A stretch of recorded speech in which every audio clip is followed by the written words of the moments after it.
Okay, well, I suppose I'll start. Thank you all so much for coming to my conversation with the incredible Lisa Coen and Sara Davis-Goff. Now, as many of you know, they are the people who they're behind the wonder that is Tramp Press. And I'm going to tell you a little bit about Tramp Press here. So it was launched by Lisa and Sara in 2014. It's based in Ireland and publishes internationally. Authors include Ghríofa, Mona Eltahawy, Sara Baume. Is it Sarah or Sara? I always get this wrong. Just Sara. Sara, okay. I'm always like, do you know when I'm speaking to her? I'm like, okay, don't get this wrong, don't get this wrong. But I do invariably. Mike McCormack, Sophie White, and Jade Sharma. Tramp Press authors have won Irish Book Awards, the International Dublin Literary Award, the Goldsmiths Prize, the Rooney Prize, a Lannan Fellowship, the Davy Byrnes Award, the Hennessy New Irish Writing Award, the Geoffrey Faber Memorial Prize, and oh my God, I'm out of breath already just from all the awards, and also the Kate O'Brien Award. So two very impressive women, I think it's fair to say. So I'm going to start by asking you loads of questions, and I also want to warn anyone listening that I have a very barky dog. I can't control the barking. I have tried. So if you hear him, just ignore him. And I also asked for some questions on Instagram, and I got a lot of people who were, well, firstly, actually, I got a load of people who were like, I have no question, but I think Tramp Press are amazing, which I just thought was really lovely. So I thought I would pass that on. But one question someone did ask, which I thought was interesting, was they wanted to know when you were kids, and I'll ask you separately this. Sort of, were you bookish children, and what kind of books did you love? What kind of books were you reading? Shall I answer that or have a go at it?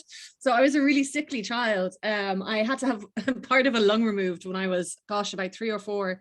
And it was very dramatic. I died on the operating table. This is not how I meant to start speaking, but look, and I just missed a lot of school and stuff as a result. I was just at home on my own a lot. And I'm not sure if I'm an introvert because of that or one followed the other, but like I wasn't allowed to watch TV until it got dark. And so I just like read a lot of books, and I'm lucky that I grew up in a house with just a lot of books.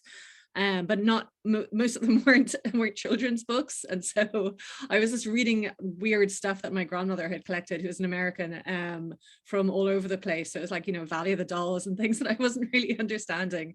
But my parents would worry about me missing so much school. So they'd set me like essays to write during the day, and that would kind of keep me occupied. And I think that was really instrumental in sort of forming my character. Essays for a 3-year-old. Okay. Oh, well, this was a little older. This was okay. I was like, parents are very strict. No. I actually, there's a lot to enjoy about that. I didn't love school, and I did enjoy being home reading, so it wasn't a terrible time for me or anything. And how about you, Lisa? I sort of imagine Sara as being like Colin from The Secret Garden. Very me, very pettish, But Mary, the protagonist, was one who was the real wagon in that. People remember Colin as being spoiled, but she was cruel and vicious. I love that book. Much less interesting, just grew up in the middle of absolutely nowhere in Mayo. So there's only so much TV we had in the 80s, and I grew up in a house full of books. And we had a really nice rule, actually, like on Saturday mornings, my mother would always say, big tidy up day, you'd be doing your tidying, everybody's got their various chores. But if you were really bed into a book, you got a pass. Wow. If there was like dishes or whatever going on, you're like, listen, I got 10 pages to go, whatever, that was fine. So I realize now how potent that was, but I think I just did better in English in school than most other things, because I just wouldn't have I think, as with all things, stories are a much more effective way to get information into my head than anything else. So definitely I knew I wanted to do something with books. I think that's true of all of us in this. Yeah, probably the and actually I was going to ask, I suppose, with both of you, like, when did you, like, firstly, I suppose, because that was another question that came up, what did you do, what did you both do at university? But I suppose as well, when do you think you realized that publishing was a job? Like, was there a part where, like, I know Sara, you're an amazing writer as well. Lisa, maybe you are too, but I haven't seen any evidence yet. So I suppose my question is, like, when you first realized publishing was a job, was it like, did you think, oh, I have to become a writer, or I suppose, did you understand maybe editing or, things like that? Yeah, I remember in second year in college in Galway, I did my undergrad in English and French in Galway. And I remember working in a shop with, oh gosh, what was her name? Aoife. This really, really smart, beautiful, interesting woman. I wanted to be exactly like her. And I was just copying everything she did. And she was like, I'd love to work in publishing. And I was like, publishing. Tell me about that. And she said, and I'll never forget it because it is just the worst thing anybody could ever say about publishing. She was like, it's great. You just get to read books all day. Yeah. It is great. You don't get to read books all day. But I remember at the time being like, oh yeah, publishing, God. Because I was like, I'm going to do something with books, but then I thought I might get into academia. I got very, very into it. I was very interested in research. I did a PhD and I was sort of on the fence between academia or publishing, neither which is a great career, for anyone, let alone women. But I had a kind of a breakthrough with my research I was doing stuff about Irish theatre, and I found myself writing a lot around so kind of production history. I won't get into it, it's a bit dull, but anyway, I was really interested in risks that people took around art, things that people wrote, and then plays that were staged, and the kind of backlash that people would get for staging different types of plays and so on, and just staging them anyway and investing in blah, blah, blah. I got really interested in the idea of being the action. Like I wouldn't have been particularly interested in being a writer, but I was really excited about the idea of being the facilitator of the artist.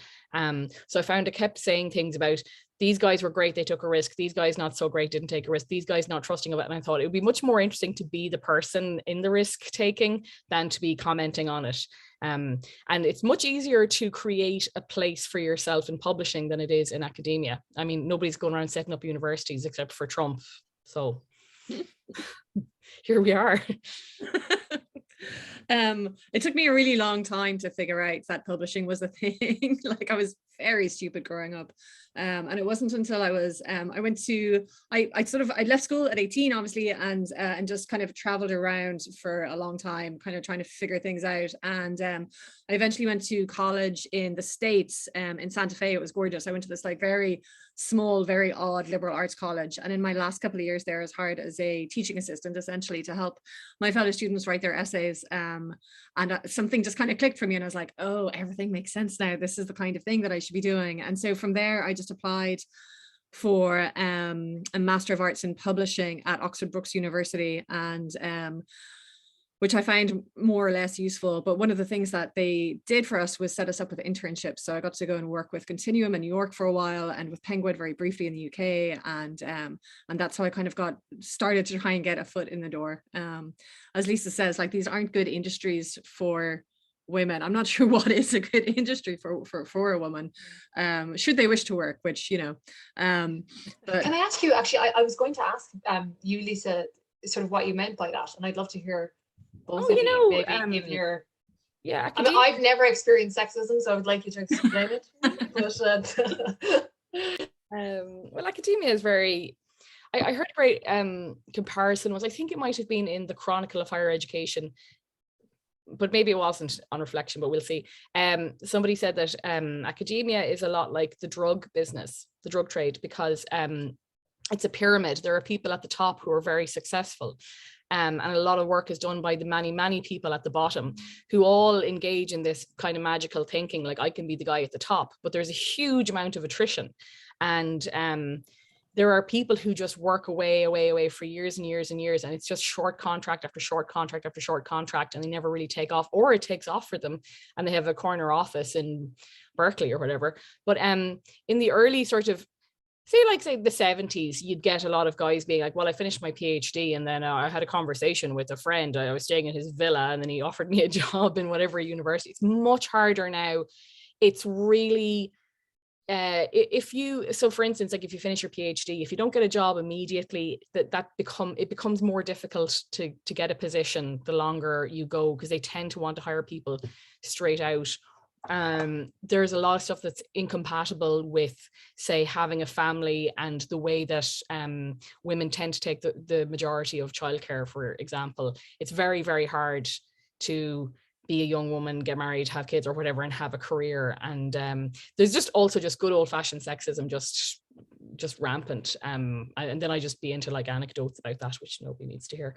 But then publishing, of course, has a lot of women in it, but you'll notice traditionally it's been men at the top, and then the work being done by women, but not the decisions. And of course it's way too middle class, it's way too white. It's been driven by unpaid internships. Actually, similarly, academia, people can work in really poorly paid positions if they can afford to get away with it, and so that tends to like exclude people from, you know, less wealthy backgrounds and stuff. So the range of cultural expression is limited. It's starting to improve since we started the company, I think, but it's got a very, very long way to go, I think. Would you agree, Sarah? Yeah, I think that's so right. And like, let's keep in mind, we are like middle-class white ladies. So like, there's only so much good we can be doing here. Yeah. But just from the perspective of sexism, like whenever, as Lisa was saying, whenever there's an inequality in terms of power, there'll be men ready there to take advantage of that, essentially. And Lisa and I have both experienced our own share of this in the industry, and it's gross. And we have heard a lot of stories from women coming to us being like, is it normal for a man to offer me a publishing contract if I go to dinner with him? And like that does still happen, unfortunately. So it's something that people have to watch out for a little bit of, like, that's not good publishing. Yeah, and that's why they should only be submitting to Tramp Press, obviously. And actually, I was going to ask you this later, but since you've kind of brought it, since we've been talking about sexism in the publishing industry, I suppose something that you've become really, you know, you've gotten a lot of publicity for is around your submission guidelines, particularly around, I suppose, what aspiring authors say that they're reading. And also, you can tell me, of course, the big bugbear is when they don't look and realize that they're writing to two women. So, yeah, just tell me a little bit about this. I know you've told this anecdote about a million times, but I do think it's great. It is pretty funny. Like, we're not doing anything unusual here, by the way. Like, lots of submissions are read by women, and many women in the publishing industry across Ireland and the UK will just, you know, not bother read submissions that are incorrectly addressed, for example. But and I don't know, I think I was chatting to Lisa about it one day, and Lisa, you kind of put it on Twitter, and the next minute, like, breakingnews.ie was calling us, and it just kind of turned into this big thing, which is hilarious. But it's kind of fun just to turn around to the guy. It's always a guy who says "Dear Sirs" at the top of an email, or the guy who, you know, can only list, like, you know, male white writers who are often dead, and we're just not that interested in those submissions. And it's just a real pleasure to be our own bosses and to be able to respond and say, look, we decline to read your submission. I did this last week, and the guy got back to me to say, it's a bit of a stretch to assume I'm a sexist. And I wouldn't respond to that, obviously, but I think people didn't realize that we were all growing up and we're all cultured in sexism soup, basically. Like, it's absolutely, it's everywhere. It's in the air we breathe, practically, and it's very difficult. So you've got to do a lot of work to counteract that, and it takes a long time. And I think we're all sexist to a greater or lesser degree, and it's just something we have to watch out for. Yeah. Also, that's performing another secret function for us when we tell people sexist may not apply, and you have to give us, you know, list 10 books you admire. And what it does is, it's sort of like, we get so many submissions, you want to be able to sort out the serious ones from sort of hobby senders. I don't know how to put it. Like, there's a lot of people who are not serious, and you want to kind of just sort of process them quickly in a way and get people to self-select a little bit. So forcing somebody to think about what is a gender neutral term for greeting people, or indeed, is the last book I read at Swim Two Birds by Flann O'Brien and nothing in 30 years since then, and should I perhaps reflect on that? That's okay if that happens to people and they come back and go, like, that was a hurdle I had to go, you know, so like that's a function.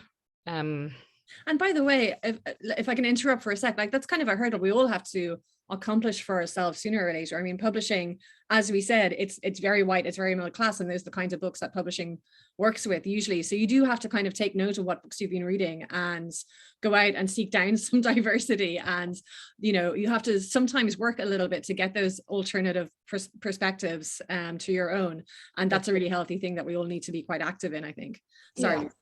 Yeah. No, I would totally agree with that. And I think we've all, I suppose for years I was like, okay, I have to read more women because so much of, school and university was geared towards reading men. And then over the last few years, it's been like, okay, well, I need to read more writers of color and I need to read more, queer writers or, whatever. But, it's interesting because I get sent a lot of proofs and I feel like all of my reading recently has been taken up with proofs.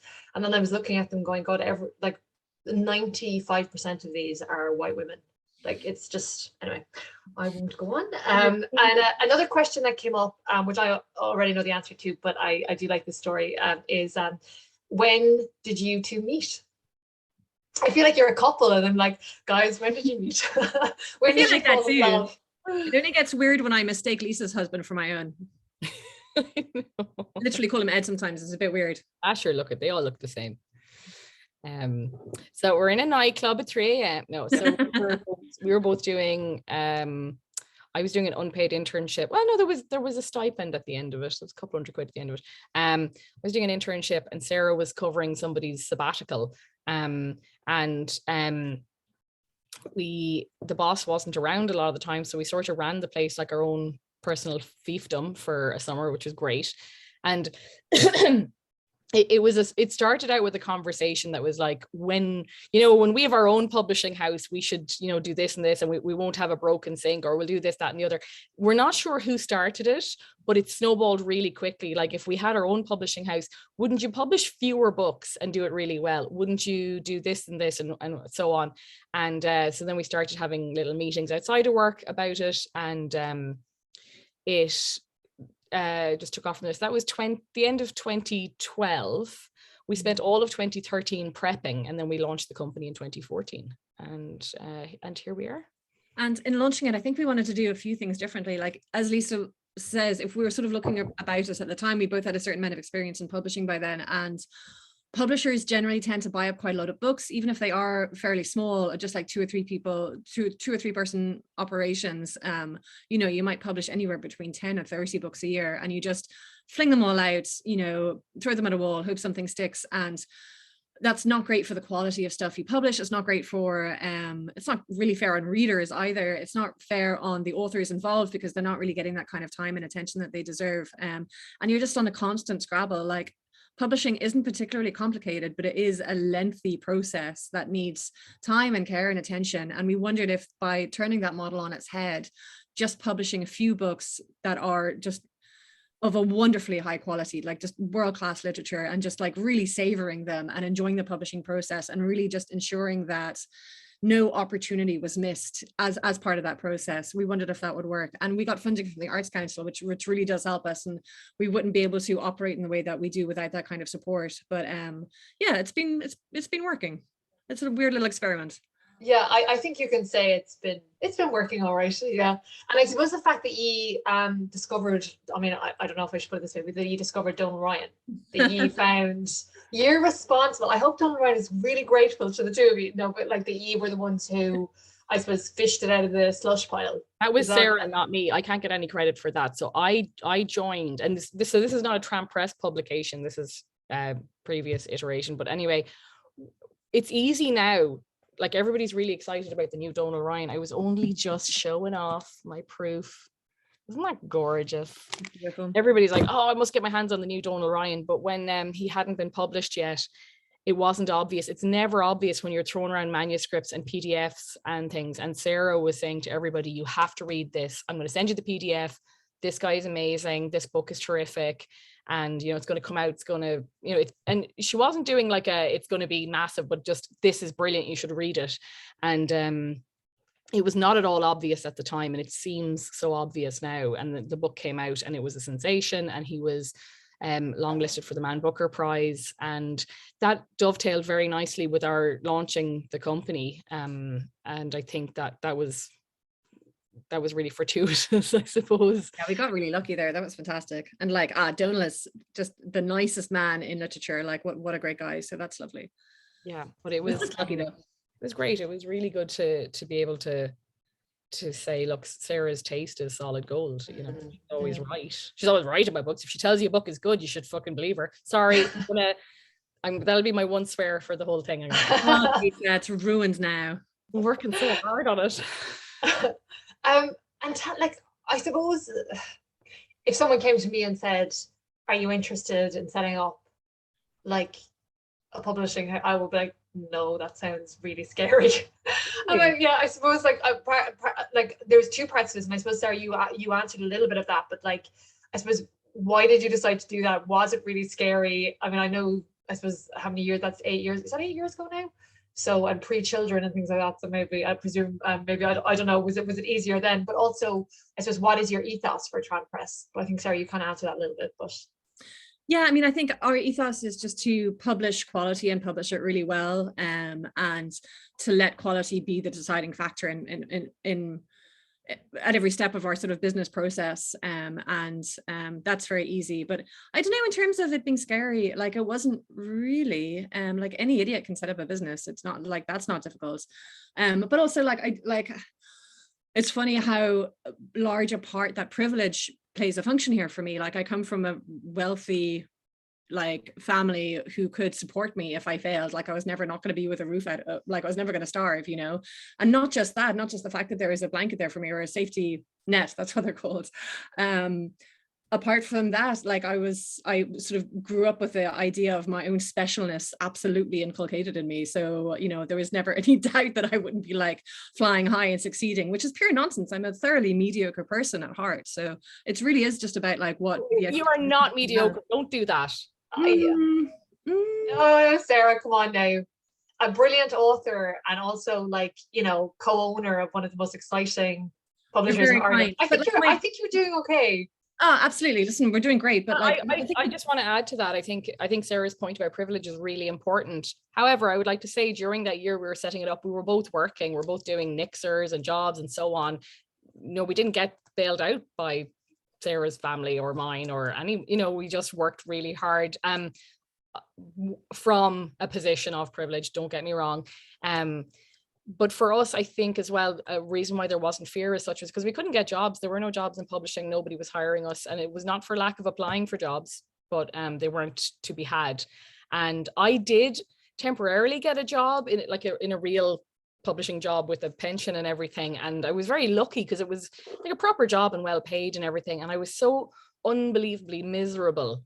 It really helped me to embrace like Tramp when we took it full time, because I was like, if I stayed in this job, I would just shrivel up and die. It was horrible to see how just how dysfunctional workplaces can be. I'd worked in magazines in the past, so I know all about dysfunctional workplaces. But I just think Sarah makes a very good point when she says it's not that hard to set up your own business. It's really not. We tend to really respect people who are like business owners and so on, and you know, sure, but depending on the position you're coming from and how much risk you're taking, it doesn't have to be, it's not rocket science. So we did the start your own business course in the library, in one of the local libraries here, and we also got a mentorship through the local enterprise board. I'm trying to remember now if they've rebranded the naming and stuff, but we got some really good advice from a mentor, and that was just like through business supports that are made available, you know, and you go to your library and you can figure that stuff out. That kind of stuff, that sensible stuff is important to learn. It's not impossibly difficult to learn. I think with any business, if you have a very good subject knowledge, that's a really good base, and then you just have to make sure that you don't decide that you're above learning what VAT is, or you know, things like that. And in terms of like accounting, we have a really good accountant and he does everything now. I wish I didn't know what VAT was. Just gonna put that in there. I'm like, I wish I didn't know, but I do. But that stuff's not impossible. I think if people are thinking of starting something up, it's not that hard. We also were very cheeky and we asked for a lot of meetings. We asked loads of people for advice, and people were incredibly forthcoming, really kind, sat down with us and chatted about what they were doing and how it worked for them, and we were able to shape our own vision around it. We had a very, very long lead in. We had a painfully swotty application to the Arts Council, multiple meetings, and they're fine with that. You can meet with them multiple times. They do want to fund good literature, and that's what we're doing. So we were I think here's the thing, selling yourself is really hard, but selling somebody else's work is a very different prospect. It's really easy to say Sarah Baume is a genius and we should publish this book, and if you don't, then you're not fit for purpose and we'll burn the government down or whatever. Whereas when you're like, please hire me, it can be a bit cringe and we can feel a bit awkward about it or whatever. But it's much easier to go out, to bat for these books that we know are brilliant. You just have to have that kind of courage of your conviction. I think trusting your taste is a big part of it. Yeah. And so is it still just the two of you? There is Lara who's in the UK? Siobhan. We got Siobhan in Greystones. Oh, I don't know how we do without her. She's brilliant. So Siobhan does all sorts of things, but she has got these laser eyes where she reads manuscripts and catches spellers. Okay, that's Yeah, she's brilliant. She does loads of things. And I'd love to know, I suppose, like what, because obviously there's two of you, and like, do you take on very different roles? Does one of you do editing and one of you is more into like marketing? I suppose I'd love like a rundown from both of you of kind of what your day-to-day looks like. Well, kind of roughly speaking, Lisa takes the charge on editorial projects, and I would be more sort of geared towards the general marketing of the works. But it's not a clean divide at all. Like I take on I read the slush, which is kind of an editorial thing, and like there are some works I will take the lead on editorial, and Lisa does a bunch of publicity stuff as well. So I think we're both quite competitive when it comes to work. So if like a new job comes up, we both kind of make a grab for it, and it's kind of so much depends on like how much either one of us happens to have on our plate that day. But so at the moment, what work is looking like is we've got a book coming out in July called The Horse of Selene, which we're launching at ISIL, which is going to be fantastic. We're really looking forward to that. This is part of our Recovered Voices program, which is a list in which we republish works of excellence that have been sort of lost in the mists of time, mostly because they were written by women. So everyone was only like too keen to forget them, basically. So we're working on that. We're coordinating with our publicists. Lisa's working on editorial. We just got the jacket back from our designer with the text laid in. So we're going to be just like checking that over. I'm also always reading the slush that comes in, which is just one of my favorite things to do. And gosh, yeah, we had a team meeting earlier. What else have we been up to, Lisa? The day has flown. Oh God, just a million emails. Millions and millions of emails. Oh, we got a thumbs up from an agent on a manuscript that we're going to want to publish, so that's exciting. And yeah, just I don't know, like to me it all seems like this is just ordinary publishing work, but I forget that ordinary publishing work isn't very clear to other people. It's kind of what you expect, you look for books, you try and get people to sign with you, then you put them out. It's super not complicated, which one of the reasons I like it. I think like Oh, go on. Sorry. Oh, I was going to say, like, in terms of a day-to-day, it's really hard to pin that down. It's really more of like a week-to-week, and it's like a pendulum. You have very, very busy periods and then, not so busy periods, and you try to fit things around it. But yeah, there'll be like chats in the morning where various sort of decision-making is taken care of, and then we go into our email caves and like hack away at those. And depending on what stage we're at in editorial, I will like sort of, I say close my door. I don't have a door, but anyway, I'll just sort of go into my cave and just be really bet into a manuscript and not talk for a day or two, and then emerge from that. And then I'll make it everybody else's problem and nag everybody about it. So it's very organic. I think we're led by a combination of what's urgent, what's important. There was two questions that just sort of came to me there when you were speaking. The first one was, you never had an office, did you? You've always been working from home. That's right, yeah. So you were really way ahead when COVID hit. You were like, don't worry, guys, we've got this. Yeah, it's an expectation when you set up a business that, you're going to need a secretary and you're going to need an office and you're going to need a chair and you're going to need insurance. And like, you don't need any of that stuff. Like we've all got Google Calendar, all you need is a laptop and a place to sit down, ideally. And the latter is negotiable. We wanted to keep overheads low. Obviously in our first year, our funding level was, we got 10,000 euros from the Arts Council in year one, which is fantastic, but trying to publish on that kind of shoestring is a challenge. So keeping costs at an absolute minimum was really important to us. And now we just really like working from home. Like it works really well for us. Yeah. And the second thing I was going to ask there was, you both mentioned the slush pile. And I suppose I'm curious, like how many submissions would you get a week? you can kind of average it out. Just bear with me for one moment. Okay, so as of now, we have 6,065. For Since we started. Okay, I was like, oh, last week or and it's just you, Sarah, going through the slush fund. I was like, oh my god, you need a team of people. That's great. But that's, I mean, wow, that's it. And how many books have you published? Gosh, we are on, what number are we on? 25.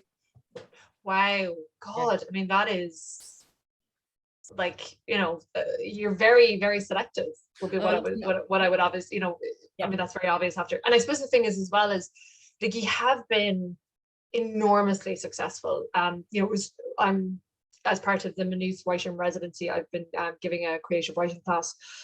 And sometimes, you know, the students would ask me about, oh, you know, if you need an agent. And I was like, oh, well, often in Ireland, you won't need an agent because the publishing houses are smaller. And they were like, oh, does that mean they're not as good? And I was like, no, there is like, and I think they were really tired of hearing me mention Tramp Press. Because it was the thing I said over and over again. I was like, I mean, take Tramp Press, for example. I think they were like, does she know any other publishers or what's happening? But I just thought you were such a brilliant example of, I suppose, you're so lean and you're so efficient, and like your success rate is just incredible. Like, it really does feel like you are sort of incapable of publishing a bad book. You know, I was saying to you that I thought the Irish book, you know, the book of the year at the IBAs, the Irish Book Awards, should just sort of be like renamed like the Tramp Press book of the year. So yes, I suppose, is it just that you've got like incredible taste? Is it that you're so selective? Like, I love, because I mean, every publisher, right, wants every single book that they publish to be a hit, whether that's commercially, you know, like really successful, or whether it's like critically acclaimed. And obviously that success rate is, I would say, quite low. So I just wonder, like, what do you think your secret is? I think the quality is a big part of it. I think just the business model works, you know. I mean, I think we are incapable of publishing a bad book. I think that would be the beginning of the end for us, really. Like, I just don't think that we would do it for any reasons. We just publish excellent books because we know that readers want excellence, and just designing the business in such a way that we could give these excellent books to the time and the opportunities that they require. I think that just really heightens their chances of doing really well, thank goodness, which is more than they deserve. But like, we still publish books that are exceptional and that get good publicity and, you know, are by most terms a success, and we still feel like they haven't you know, they haven't been the kind of like blowaway successes that they really deserve to be. So it's not, you know, not everything sells like A Ghost in the Throat or Solar Bones, for example. But I don't think that that's because of mismatched quality. I think all the books we publish are excellent. Just on agents, what I think of it, if there are any writers who are tuned in, I do think writers should have agents.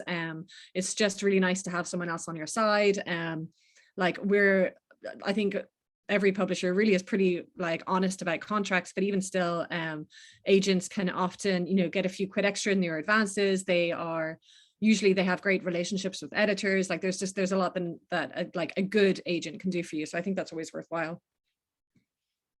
Mm-hmm, mm-hmm. What about you, Lisa? Yeah, I would just add to that if you publish 3 books a year and they're 3 critically acclaimed books, versus somebody who publishes 200 books a year and have also 3 critically acclaimed books, that's kind of where the difference is, really. Like, our colleagues in the industry are doing really well, but publishing is a really strange industry. It's very traditional. It's rooted in a lot of legacy behavior. It's well worth, I think, thinking about why people do things the way they do them, and not just doing it because that's how it's always been done. Publishing keeps going through these crises. So, well, not going back to Gutenberg's printing press, but let's say like late 1800s, the end of the circulating library changed how people were accessing books. And then you had that huge crisis of the Penguin paperbacks that were so cheap, they were going to totally undermine the industry and kill it. Then you had the end of the net book agreement in the 90s, which it was very destructive. Actually, that's when books became very inexpensive in supermarkets, and prices tended to go down. I do think that was pretty destructive, but it didn't kill things. But then the ebooks came along and that was going to kill everything. So there just is a crisis every 25 years or so, and you roll with it, and just keep bringing stories to people, which is what they want. But just be ready to be agile, and don't say, well, everybody has a mahogany desk, I should go buy a mahogany desk, you know. And I really feel like with a little time and focus, we could be that book emergency in the next 25 years, you know. I believe in that for us. Yeah, I think that like a lot of people have said to us, but you only publish 3 or 4 books a year, would you change that? And we absolutely would if we found more titles we were that excited about, but we haven't. And there's not to say there aren't great books being written, people might be taking them elsewhere or whatever, but we wouldn't drop the standard, because that would just really undermine the point of the whole thing. It's like, it's a ton of work to do 3 books really well.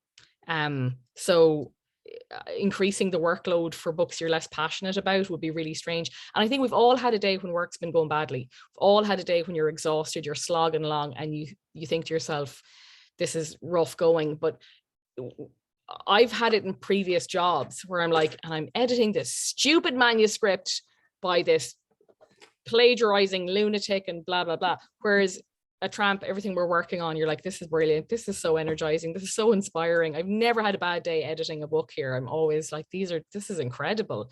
This is amazing. This is going to be out there. Like, it's such the novelty never wears off. And I think that's, as Sarah said, like once you get a manuscript and you go, that's not great, but sure, look, we need something. So, you know, slash it out there. I think that's the end of it then. As you say, Sarah, hand in your togs. And, you know, I suppose what I think is interesting about you is that, like Sarah, you mentioned there, Mike McCormack and Ghríofa.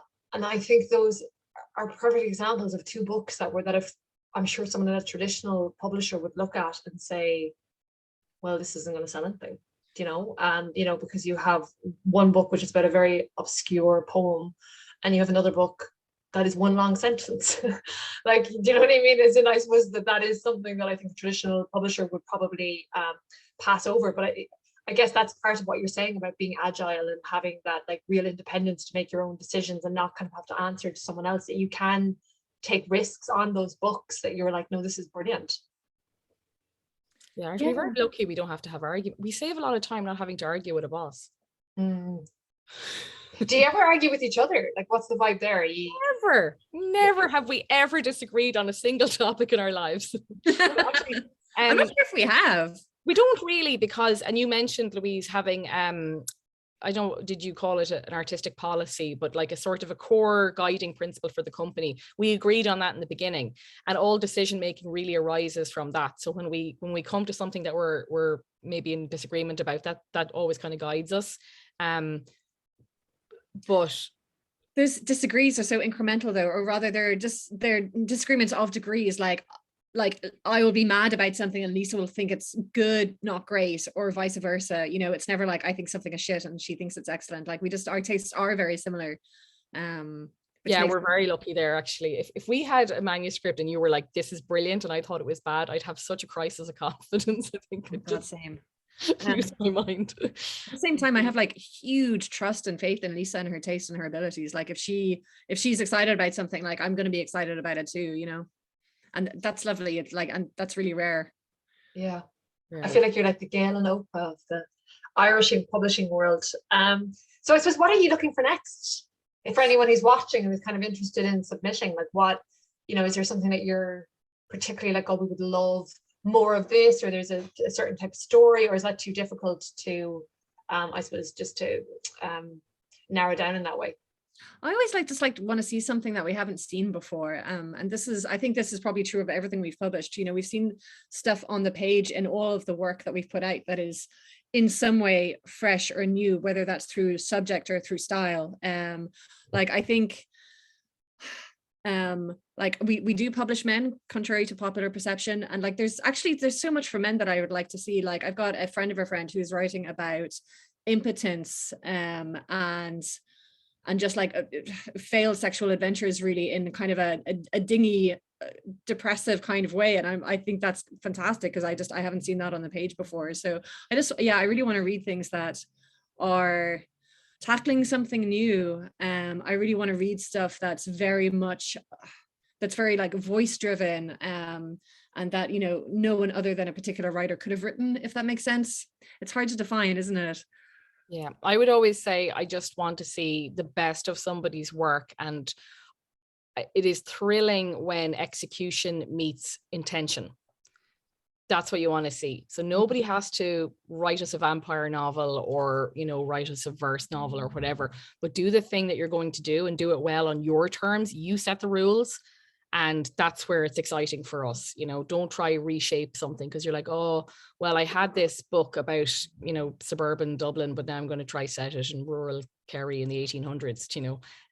So it doesn't have to, I don't think it has to reinvent the wheel, but you can be ambitious within a framework. And I suppose, isn't it like that? Was it Henry Ford said something like, if I had asked people what they wanted, they would have told me faster horses. Exactly. Sometimes it's like you don't know what you want, or you don't know until you see it, particularly if it's something kind of new and exciting.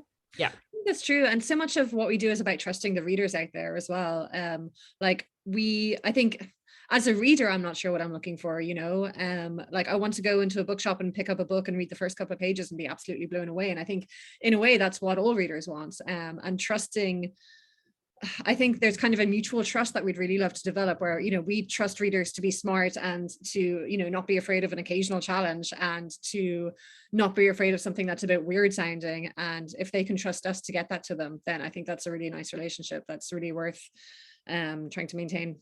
Yeah, I don't know how we'd ever have asked somebody to come up with Solar Bones, because it sounds so daft, and it's such beautiful. It works so well.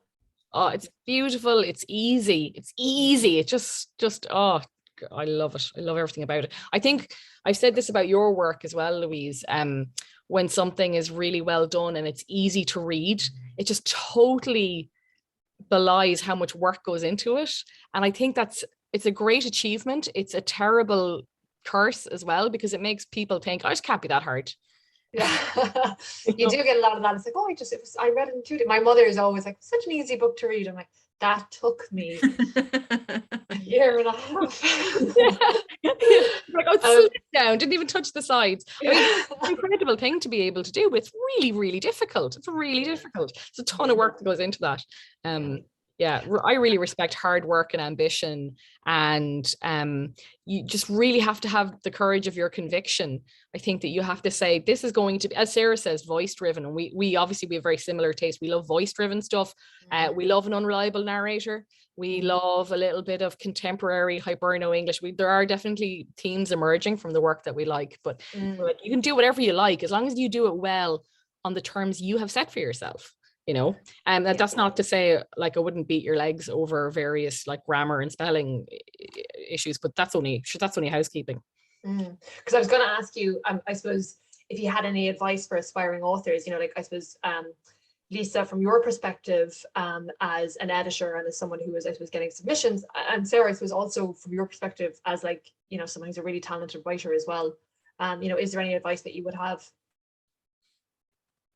I don't think I'm going to be able to offer anyone advice that you haven't already offered. That's like, you know, it's going to take more than a draft, and be really clear of what the boundaries of success you are looking for are. I would say from a publishing perspective, if you're waiting to get published to feel like you're a real writer and to feel like that you deserve to be there and deserve to have your words on a page, like that's probably not going to do it. Like if you're writing, you're a writer. I think probably a lot of debut authors are somewhat disappointed or alarmed by the publishing process, in that being published isn't particularly pleasant in a lot of ways. Like it's arduous. You feel like you've had about 6 layers of skin flayed off you. It's hard work, and it's uncomfortable at the best of times, I would say, and it's also like fun and exciting and great, but yeah, I think it can be kind of a fun carrot to hold out to yourself, sort of, you know, to get to the end of a draft, or to get to the end of the thing, like, you know, okay, 2 more drafts and I'll be able to submit it, and that's exciting. But I think it has to come down to your enjoyment of the work and the work itself, rather than the prospect of being a published writer, really, that you're going to have to come back to. I think it's always worth hearing from Sarah, though, on, say, if you take 3 manuscripts that you declined in the last week, at what point in the manuscript did you know it wasn't for us, and and hop out? What was it that, where'd they lose you? That's really tough, because a lot of the time it's not that they lost me exactly, it's not that, it's just they've never had me, you know. And I think to get someone, you need a very sure voice, and you need just the sense of sureness and surety, and this feeling that you're taking the reader by the hand and that you know where you're going. And I feel like that that ambition and that sort of and that skill, it takes a while to get to, you know. Yeah, it's hard to describe, isn't it? It is. I think a great first sentence. I just grabbed this one at random. I didn't know what the first sentence was. Thank God. She was born. Full stop. And then that's so like, call me Ishmael. yeah, isn't it? Yeah. Oh, I love a good opening sentence. Good stuff. I think that it's important for people not to stress too much about you know, spelling and grammar and stuff. Like, you won't get turned down if you have a few errors. That's normal. And we always say, like, the authors do quite a bit of heavy lifting, and it's okay. Actually, sorry, Sophie White said this to me. She said, I have to give the editor something to do. The author's already doing quite a lot of work. And we were having a chat about this, like, you know, you would never turn down a manuscript because there's a couple of spellers, and, you know, they're like, oh, that's fine, that's stuff we can fix, that gives us something to do, we're happy. However, if there are many errors, if there are lots of things that show, you know, kind of a poor grasp, not actually even a poor grasp of English, but maybe just that there hasn't been a lot of attention to detail. You'd really like to think that an author has gone back over and looked at every single sentence and said, what's this word doing in this sentence? Do I have a sentence in which there's a word, a comma, and the next clause starts with that same word? Because that's where you'll lose me every time. It is such a bugbear. I don't mind if people misuse that and which. And I highly recommend The Elements of Style by Strunk and White. It's a very good book on style, in which he explains the difference between that and which, and then goes on to not follow his own rules. So it's a good rule for life. But it is, you can always tell when somebody's just like dashed something off, you know, and lashed it out there, and you think, well, you're not taking it seriously, I'm not taking it seriously either. I can't really bring this over the line with you. But you know, when something just needs a little bit of a polish, that's really exciting, because then you can kind of visualize your collaboration in it with them. I love the fact that Sarah had that book ready to go there. That was so funny. It was like he planned it. There was like, yes, here it is. And I think a lot of it is like a fear of, like, I know that before I was writing, like a fear of editing, like a fear of rereading your own work almost, you know, because you're like confronted with your own sort of inadequacy. So sometimes it's just like, oh, I'm just going to send it off and sort of like see how it goes. But you're right, like the editing is the most important bit, I think. That's kind of where the real magic happens. And we have a couple of questions. One question that was just another one from the Instagram, which I thought was a good one, was do you have any plans to publish children's or YA literature? I enjoy reading YA, and I do it quite a lot, and I think it'd be really fun to publish, but we're like, it's I think YA, and especially children's, is kind of like a specialist publishing topic, and you would need a particular editor, I think, to do that work, where they're very familiar with what's been out there lately. They would be familiar with working with the different age groups. Like, I'm not even that familiar with what counts as like middle grade and what counts as YA. So you need someone with that information. You need someone with the contacts of the business, and you need someone with just like a wealth of experience working in that particular area. I think when Lisa and I talk about growth, we imagine maybe having like a poetry editor or a children's editor, and that would be like a really fun way to build the list. And I suppose when your own kids are getting a bit older, maybe you'll be like, now I really know what middle grade is. It's all I know. Do you do this, Sarah? I sort of edit the books I read to my son.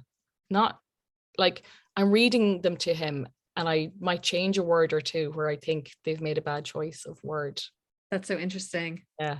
No. I find myself thinking like I could see myself being very opinionated by it, but Jesus, children's book publishing it's very complex, very expensive, very specialized, and you'd want to be, as Sarah says, you'd want to have an editor in to do that.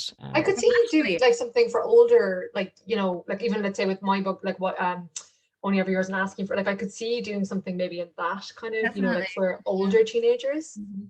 Yeah, I think it'd be really fun. And like, let's not forget children's and young adults, like that's something like a third of the market. Like it's a huge portion of sales every year. Someone just said, comment from Jean Sutton, set up little tramps. Oh, Jean Sutton. And actually, anyone Press. who's listening, Jean Sutton has an amazing newsletter, which I always just really enjoy. So I would really recommend subscribing to that. Sorry, so a question here from Louise Williams. How has COVID affected the way you promote and sell books, for better or for worse? I guess Zoom book launches can reach audiences without a tour. So yeah, I mean, we published A Ghost in the Throat during lockdown, essentially. And so how we managed it was, obviously footfall was down for everybody, and that's really tricky. Like a lot of our sales are obviously through bookshops, and a lot of those sales come from booksellers literally putting a copy of our books into people's hands, and just not being able to utilize that was really detrimental to the bottom line, as it was for a lot of publishers. So in terms of finances, you know, what we saw coming in was down, and that was a challenge.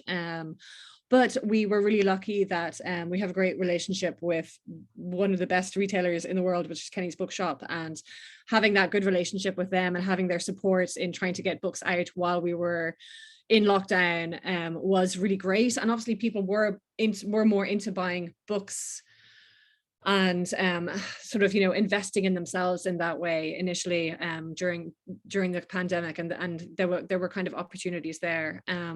When it came to trying to accomplish sort of our usual publishing events, like a launch, for example. So for Doireann's Dublin launch, we had a small launch in Hodges Figgis, where it's just myself, Lisa, Doireann, a bookseller, 2 camera crews, and we sent it out digitally, and that was really, really fun.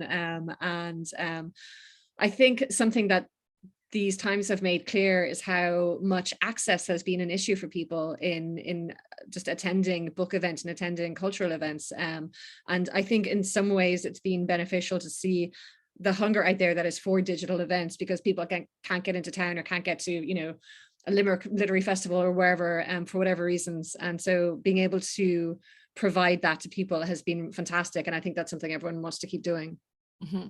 Yeah, I think I just want to reiterate, Kenny's is like it's the world's oldest online bookshop. Really? Yeah. That's yeah. There was one other, and they're gone.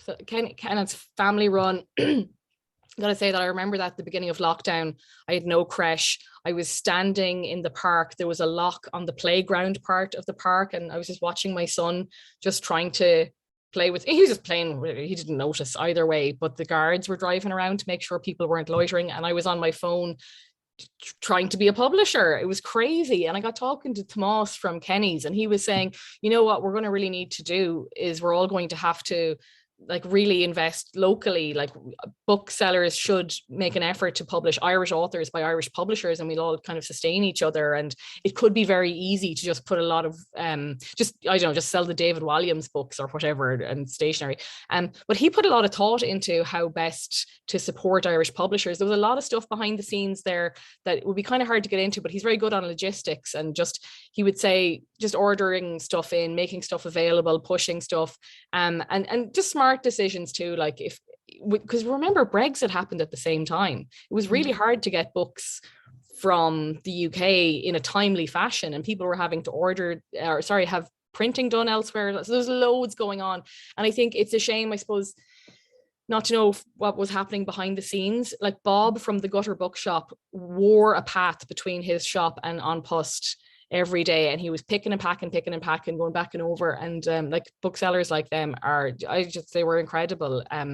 The industry really supported itself, and I don't know that it could have survived without that collegiate effort that really went into it. It's not something that independently exists because capitalism works. It works because book nerds were like pulling together, you know. So no super yachts for us, but we all survived. But the absence of events really was really difficult, and I don't know how we'd all get through it again if we had to. But it was a miraculous time. In the best of times, worst of times. you know. I don't think there are any. Oh, sorry, there's one here, no question, but I just wanted to say that I'm a massive Tramp Press fan. I pre-ordered all their 2022 publications in December because they're so good at selecting absolute gems of stories. That's from Caroline Lawless. Isn't that so lovely? Thank you, Caroline. Caroline, That's really what we're going for, yeah, because I think if we publish something that you've heard, like if we publish Sarah Baume now, everybody knows who Sarah Baume is, but we were hoping that if we publish names that you don't know, that you'll go, oh, well, Tramp published Sarah Baume, so I can trust them, and that's what we're trying to do, so thank you. We've got this this little X on the cover of all our books, and that's like, you trust us, this is a goodie. Yeah, I love that. And yeah, and I suppose we're just finishing up here. So yeah, so I suppose, what are your ambitions for Tramp for the future? Because we'll finish up on this one, I think, but and a big one there now. Come on, give me your 5-year plan. My 5-year plan. My 5-year plan is inbox 0. I don't know, like there's a lot of awards out there that I really like us to win. Ireland has never had a Faber or an Edition Gallimard or a Grove Atlantic, and I want Tramp to be that for Ireland. I want us to be as ambitious and exceptional as our writers are. It's really important to me that there is an Irish facility for Irish writers, and I want that to be us. Yeah, I mean, we've 4 Nobel laureates for literature in this country. Just why not a few more? And yeah, and all Tramp Press authors. All Tramp Press. Ideally, yeah. Yes. Yeah. Oh, honestly, I I'm not like overstating this, but I do think you are revolutionizing publishing, and particularly Irish publishing. Like I'm just such a fan. Like, I know you're my friends, but I'm also like just such a fan of you and your work, and I think you're incredible. So thank you so much to both of you for coming to talk to me today. Well, thank you for having us. Yeah, it makes me feel really, it's because I'm not wearing shoes, you know, it's Yeah. okay, it makes me feel listen, and thank you, Louise, you're a big part of this. You endorse our authors, you will talk about what you're writing. I know that you've given advice to authors of ours. You're very generous and forthcoming with your time. I think, like, we love to talk about Tramp like being a little underdog when we were getting started and stuff, but the reality is people are really supportive, and you are very much a very powerful force who's been really well, I think when you're creating or when you're publishing work that is as just important and incredible as what you are, then it's very easy to be supportive. Well, okay, enough of the mutual fan club now, we've got to stop. So thanks everyone for coming to watch this. Look at Maeve Keen's comment, please. Vindication for me. Thank you so much, very inspiring. I'm glad I'm not the only person who edits stories they read to their kids. Okay, I'm glad that someone else has actually backed you up here, because I did think that's a bit much now. So, so there you go. It's obviously that I'm just not reading enough children's literature. Hey, listen, thank you so much for having us. I hope your students know how lucky they are. Like, you're amazing. Oh no, God. Anyway, guys, thank you so much. Okay, thanks everybody. Bye.